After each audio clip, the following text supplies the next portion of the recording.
আসামে হয়তো এত উঁচা পাহাড় নাই, গাড়ি ওড়াই না।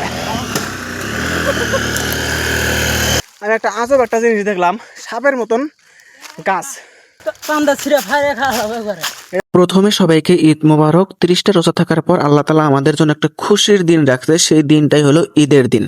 তো ঈদের নামাজ টামাজ পড়ে আমরা এখন বাড়িতে খেতেছি। বাড়িতে যাওয়ার আগে তোমাদেরকে মিষ্টি মজা নিতে হবে, তার জন্য একটা দোকানে গেলাম, যাই দেখি প্রচন্ড ভিড়। ওই ভিড়ের মধ্যেই মিষ্টি মজা নিলাম আর কি। 100 দিন চ্যালেঞ্জের আজকে আমার 45 নম্বর ভিডিও এটা। ঈদের নামাজ টামাজ পরে আমরা রেডি হয়ে এক জায়গায় খেতেছি। তো কোন জায়গায় খেতেছি আপনারা তো থাম্বনেল দেখে হয়তো বুঝতে পারছেন। তো মেলা দূর আসার পর আমরা একটা জায়গায় খাড়া হইলাম, খাড়া হয়ে দেখতে পারলাম যে আমরা যে জায়গাটায় যাবো আর কি, মানে স্পষ্ট এখান থেকে দেখা গেছে। তারপরে ফিরে আমরা বাইকটা নিয়ে রওনা হইলাম মেন জায়গায় যাওয়ার উদ্দেশ্যে। তো মেলা দূর আসার পর আমরা এখন আছি একদম পাহাড়ের নিচে। এই নিচে থেকে এখন আমাদের পায়াবে মানে পাহাড়ের উপরে ওঠা লাগবো। এই যে রাস্তা দেখতে পারতেছেন, আর এই দেখতে পারতেছেন আমাদের বাইক। এই বাইক নিয়ে মানে এখন উপরে ওঠা লাগবো। এই বাইকের মানে শক্তিও নাই, ভয়ও লাগতেছে, তা উঠবো ইনশাল্লাহ। আমি তো উঠতেছি ভালো করেই, তার মানে আমি অল্প মানে পুরানা ড্রাইভার হিসেবে উঠতেছি। আমার সাথে থাকা বন্ধুগুলো উঠতে পারতেছে না। হাবজুলেরটা তো আর নষ্ট বাইক, এটা তো আর উঠতেছে না।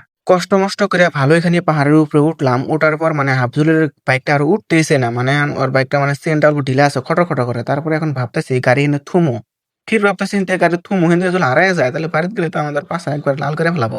তারপরে মেলা চিন্তা ভাবনা করে করলাম যে গাড়ি ঠেলে তুলবো, যারটা ওঠে না মানে ঠেলে তোলার চেষ্টা করবো। আর আমারটা তো এমনি ওঠেই, ওটা আমার টেনশন নাই, আমি তো তুলতে পারবো। তারপরে যে আমি তুলতেছি দেখতে পারতেছেন, আর হাফজুলেরটা মানে চেন ঢিলে মানে ঠেলে তোলা হইতেছে। বন্ধুরা বহুত ঠেলা খেঁচা করে গাড়িটা মানে মেলা দূর তুলছি, মানে 50% তুলছি, গাড়ি পাহাড়ের উপরে তুলছি।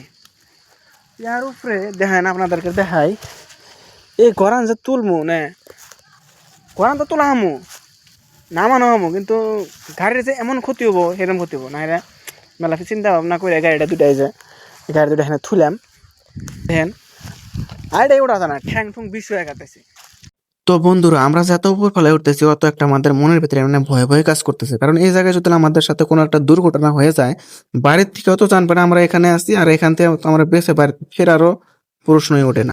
কেবল উঠলাম 60%, তাই তাতে তো 50% তো বাইক দিয়ে উঠছি, আর 10% খেলে আইডে উঠছি। তাই একবারে দেখেন জায়গা,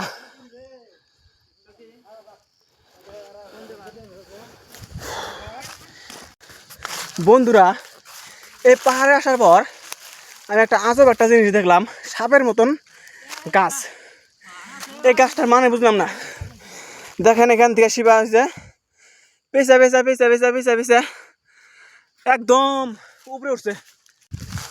मेरे तो 2 लोग है ना, ये थोड़ा डरपोक है, ये आने के लिए बहुत डर रहा है।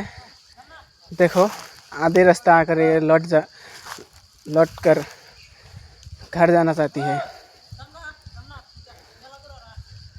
और थोड़ा था अभी लोग मुझको डाक रहा है। हिंदी थोड़ा कम आता है ना। आजा बेटा, और थोड़ा है थोड़ा। বন্ধু এই পাহাড় যে বায়ে উঠছি, পাহাড়ের মধ্যে একটা বাঘ বাড়ে, আমরা কি করবো? আর উপায় নাই, ঠাস করে একবার চান্দা ছিঁড়ে ফাইরে খাওয়া হবে একবারে। এটা হচ্ছে একদম 100%, কারণ যেভাবে ওরা নইছি হেনতে আরো উঠতে গেলে তো মানে ব্রেকটা হাঁটতে কিন্তু উপর থেকে তল ফেলে দৌড়ামো, তারে গোটা গোটা পাঠামো।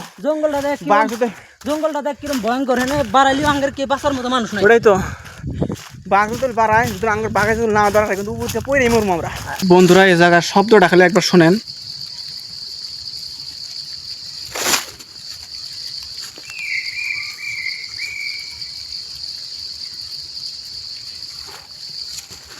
চত্বর মোড় দেওয়া পায়ে খালি ফুকুর ফুকুর ফুকুর করতেছে।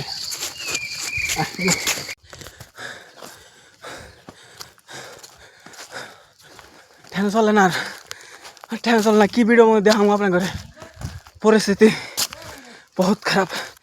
এই পাহাড়ের উপরে দেখায় গলার বয়স সবাই লেগেছে। ফাইনালি বন্ধুরা আমরা এখন আইসা পড়ছি মেন টার্গেটে। আপনারা দেখার জন্য রেডি অন 1 2 3।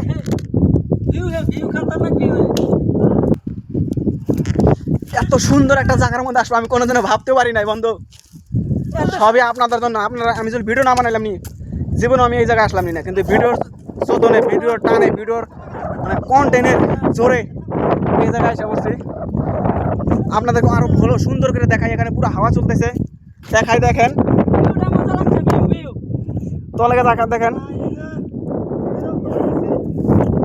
দেখেন দেখেন বন্ধুরা কত সুন্দর একটা জায়গা। দেখেন আমাদের মামু দেখেন সিসপেট টিসপেট সব বাই করছে, মানে এত গরম। এই যে আমিও মানে শার্ট টাট খুলে যে পাশে বানাতেছি, মজা লাগছে জায়গাটা। পাহাড়ের এই আনকমন ফিলিংসটা নেওয়ার জন্য প্রচণ্ড কষ্ট করা লাগছে, আর এই কষ্টর জোরে আমিও দেখতে পারছি আর আপনাদেরকেও দেখাইতে পারছি। পাহাড়ের উপরে আর ভিডিও করা হয় না, তারপরে কয়েকটা ফটো শ্যুট করে আমরা বাড়িতে এসে পড়ছি। লাস্ট পর্যন্ত দেখার জন্য ধন্যবাদ।